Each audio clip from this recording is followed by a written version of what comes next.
அண்மை செய்தி. சங்கரன் கோவில் நகர்மன்றத்தின் புதிய தலைவராக திமுகவின் கௌசல்யா தேர்வு செய்யப்பட்டுள்ளார். அண்மை செய்தியாக பார்த்து வருகிறோம். சங்கரன் கோவில் நகர்மன்றத்தின் புதிய தலைவராக திமுகவின் கௌசல்யா தேர்வு செய்யப்பட்டுள்ளார். சங்கரன் கோவில் நகர்மன்ற தேர்தலில் திமுக சார்பில் போட்டியிட்ட கௌசல்யா வெற்றி பெற்றுள்ளார். அதிமுக சார்பில் போட்டியிட்ட அண்ணாமலை புஷ்பத்தை வீழ்த்தி கௌசல்யா வெற்றி பெற்றுள்ளார். அண்மை செய்தியாக பார்த்து வருகிறோம். சங்கரன் கோவில் நகர்மன்றத்தின் புதிய தலைவராக திமுகவின் கௌசல்யா தேர்வு செய்யப்பட்டுள்ளார். இது குறித்த கூடுதல் விவரங்களை தருகிறார் எமது செய்தியாளர் பிரபு. பிரபு, வணக்கம். இது பற்றிய மேலும் விவரங்கள்.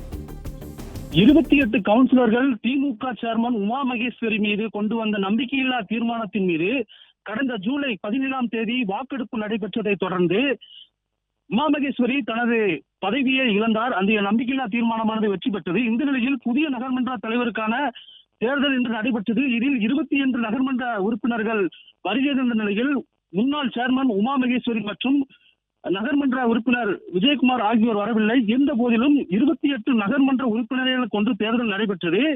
இதில் நகர்மன்ற தலைவர் தரப்பில் திமுக தரப்பிலிருந்து கௌசல்யா வெங்கடேஷ் என்பவரும், அதிமுக தரப்பிலிருந்து அண்ணாமலை புஷ்பம் ஆகியோர் வேட்புமனு தாக்கல் செய்து போட்டியிட்ட நிலையில் திமுகவை சேர்ந்த கௌசல்யா 22 வாக்குகளை பெற்று வெற்றி பெற்றார். அதிமுக வேட்பாளர் அண்ணாமலை புஷ்பம் 6 வாக்குகளை பெற்று தோல்வியடைந்தார்.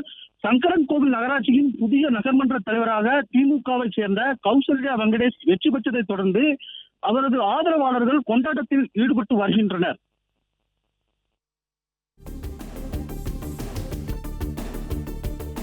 தகவல்களுக்கு நன்றி பிரபு.